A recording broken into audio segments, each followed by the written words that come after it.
कुकर्म झालं तो सुद्धा माझा बांधव असल्यासारखाच आहे. त्याच्यासोबत जे काय कुकर्म झालं त्याला न्याय द्यायला आज जरांगे पाटील तिथे जातात. मग मला न्याय कोण देणार आहे? आज माझ्या नवऱ्यावर सुद्धा अन्याय झालेला आहे.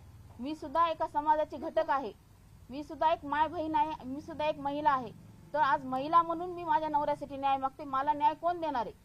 ह्याच्यामध्ये जे काही कट कारस्थान केलं जाते, जे काही तुमचे डावपेच टाकले जात आहेत, जे काही गोष्टी तुम्ही पुढे आणून त्यांना अडकवण्याचा प्रयत्न करतायत, ते प्रयत्न करून तुम्ही पूर्ण माझ्या नवऱ्याला वेठीस धरून त्यांना डांबून टाकलेले. ह्याचा न्याय मी मागायचा कुणाकडे?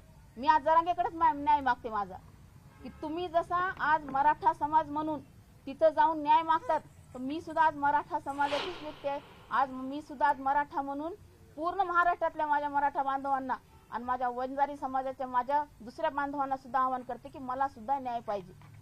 आज माया बहिणीवर जर अन्याय होत असेल, त्यांच्या कुटुंबावर अन्याय होत असेल, तर तिला पूर्ण अधिकार आहे तो न्याय मागण्याचा, आणि तो न्याय मी आज मागत आहे. तो न्याय तुम्ही कसा देणार आहेत हे मला तुम्ही सांगावं. जातीवाद करून फक्त तुम्ही मराठा समाजाचे एकटेच आहेत का? संतोष भाऊ एकटेच मराठा समाज, मी सुद्धा मराठा समाज, मला सुद्धा न्याय मागण्याचा अधिकार आहे ना. मग तो न्याय तुम्ही कसा देणार आहेत हे तुम्हीच मला सांगावं. जे काही चाललंय हे बंद करा. तुम्ही स्टेप बाय स्टेप तुम्ही मीडिया ट्रायल करून स्टेप बाय स्टेप माझ्या नवऱ्याच्या एक गोष्टी बाहेर काढल्या. मी सुद्धा तुम्हाला स्टेप बाय स्टेप सांगत जाईल. ज्यांनी माझ्या नवऱ्याच्या गोष्टी बाहेर काढल्या त्यांचे सुद्धा काय काय प्रकरण आहेत ते सुद्धा मी तुम्हाला स्टेप बाय स्टेपच तुम्हाला आणून दाखवणार आज मीडियाच्या समोर.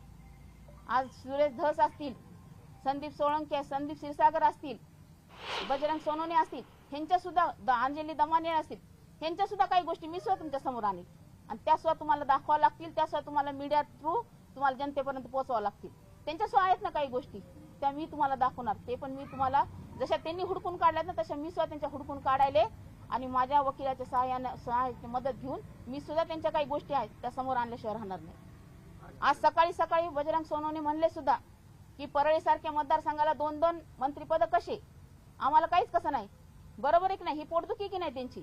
ह्या पोटदुखी पायीच त्यांनी फक्त आणि फक्त माझ्या नवऱ्याचा वापर करून, माझ्या नवऱ्याला बळीचा बकरा करून त्यांना पूर्ण डांबून टाकण्याचा प्रयत्न केलेला आहे. सकाळी तर पिंपरी चिंचवडमधून बातमी आली होती की तिथे 2 फ्लॅट जे होते ते सील करण्यात आले. तुम्हाला काही माहिती मिळाली? सील करण्याचा काही प्रकार नाहीये. मी त्या फ्लॅटमध्ये राहत नाहीये, मी तिथं राहायला जात नाही. त्याच्यामुळे त्यांचा जो आता नगरपालिकेचा कर असतो ना, तो तुम्हाला तर माहिती ना, नगरपालिका दर महिन्याच्या वर्षाचा कर देत असते. ते कर रिसीव्ह करायला तिथं कोण नाही. त्यांनी बातमी ती कराचा जो लिफाफा आहे तो त्यांनी त्या दारावर चिटकवला. फक्त वर्षाचा कर भरला नाही म्हणून सील करते ही पद्धत आहे का कुठं? वर्षाचा कर भरला जात नाही म्हणून, आणि वर्षाचा कर कोण म्हणलं भरत नाही? आम्ही तिथं राहतच नसल्यामुळे आम्ही रिसीव्ह करायला जागाच नाही ना आम्हाला. त्यांनी काय आम्हाला परळीला पाठवलेलं नाही ती लिफाफा, तो तिथं चिटकून गेले ते. मग आज त्यांनी बघितला, आम्ही तर बघितलेला सुद्धा नाही अजून. तिथं त्यांच्या मार्फत आम्हाला समजलं की आमच्या तिथं दारावर तो कर लावलेला गेलेला आहे. आणि फ्लॅट घेणं वगैरे हे काय आणलं गेली गोष्ट नाहीये. कुणाकडे फ्लॅट नाहीत आज? कोण फ्लॅटमध्ये राहत नाही आज? प्रत्येक जण आपापले घर दार करून राहतातच ना. का झोपडीमध्ये आम्हीच फक्त फ्लॅटमध्ये राहणारी माणसं आहेत का? बाकीचे सगळे झोपडपट्टीने राहतात का सगळेजण? प्रत्येकाकडे फ्लॅट आहेत, प्रत्येकाकडे सगळ्या वस्तू आहेत ना. आणि त्याच्यामध्ये अनलिगल कुठले कुणाचं काही हे लुबाडून करून काय केलं? लोनवर घेतलेल्या वस्तू आहेत त्या, आम्ही त्याचे लोन पे केलेले त्या गोष्टी सगळ्या. तुम्ही काढायचं म्हणलं तर त्याचं पूर्ण स्टेटमेंट काढू शकता. तो फ्लॅट कसा घेतलेला आहे, कुठून घेतलेला आहे, काय केलेलं आहे, ते पूर्ण लिगली त्याच्या गोष्टी आहेत.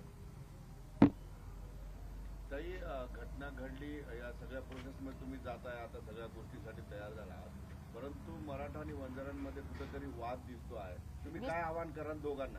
वाद दिसतो आहे, वाद केलेलाच आहे आणि लावूनच दिलेला आहे. हा वादच लावून दिलेला आहे. कशामुळे लावून दिलाय? ह्यांना काय जातीवाद करून कशाची पोळी भाजून घ्यायची हे ह्यांच्या डोक्याला, ह्यांच्या बुद्धीलाच माहिती आहे. माझं एवढंच आव्हान आहे की कितीही या राजकीय लोकांनी आपल्यासारख्या बांधवामध्ये जर वाद लावून देत असतील तर आपण सुज्ञ नागरिक आहोत सगळे.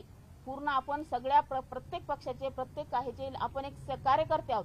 तर ह्यांनी ह्या राजकीय लोकांचं कुठलंही म्हणणं मनावर न घेता आपण आपलं एक भाऊबंदकीनं राहून आपण आपलं जे काही सामाजिक आहे गोष्टी राहण्याच्या वगैरे ते आपण व्यवस्थित राहावं, एकमेकांशी भाऊबंदकीनंच राहावं. हेच माझी एवढीच हे. तुम्ही काल बोलला होता की अनेक राजकारणी तुमच्या घरी चक्रा मारायचे ज्यावेळेस अण्णांची गरज त्यांना होती, राजकारणामध्ये मदत पाहिजे, ते सगळं मी सांगणार. लोकांनी अण्णांची साथ सोडली असं वाटतं? सोडलेलीच आहे ना, उपयोगच करून घेतला ना त्यांनी उपयोग करून घेतला. त्यांनी फक्त त्यांचं पोळी भाजून घेतली, निवडून येण्यासाठी वगैरे त्यांनी उपयोग करून घेतला. आता त्यांना वरचे काही गोष्टी हव्या आहेत, त्या गोष्टी काय ते अन्न देऊ शकणार नाहीत त्यांना वरच्या राजकारणासाठी त्यांना काही गोष्टी बाजूला करायच्या, त्यांना त्या गोष्टी बाजूला करून त्यांना त्या जागेवर यायचंय. त्याच्यासाठी त्यांचा हा प्रकार सगळं काही चालू आहे त्यांचं. आणि ते कसे कसे केले, काय काय केले, ते सगळे मी पुरायशी तुम्हाला दाखवणार आहे. सगळं ते लोक कसे भेटत होते, काय करत होते, त्या लोकांचे काय काय भानगडी दुसऱ्या, ते सगळं सांगणार आहे. माझा एकटाच नवरा ते दाखवले हे तर सगळं सपशेल खोटच आहे. एक असलं तर त्याचे 10 करून तुम्ही जे दाखवले आज मीडियानं त्या गोष्टीचं ते पूर्ण खोटच आहे. पण त्या लोकांच्या ज्या गोष्टी दाखवणार आहे त्या सगळ्या खऱ्याच दाखवल्या जातील आज, आणि ते दाखवणार आहे मी तुमच्या समोर सगळ्या उघड करून. अनुभव परळीत आहेत ते तुम्हाला भेटलेत अशी बाहेर चर्चा आहे, खरंच भेट झाली नाही, ही अफवा आहे.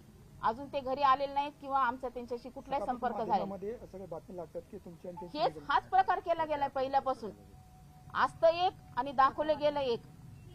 सगळं खोट्या बातम्या, पूर्ण खोट्या बातम्या. आज आजच्या कोर्टामध्ये जे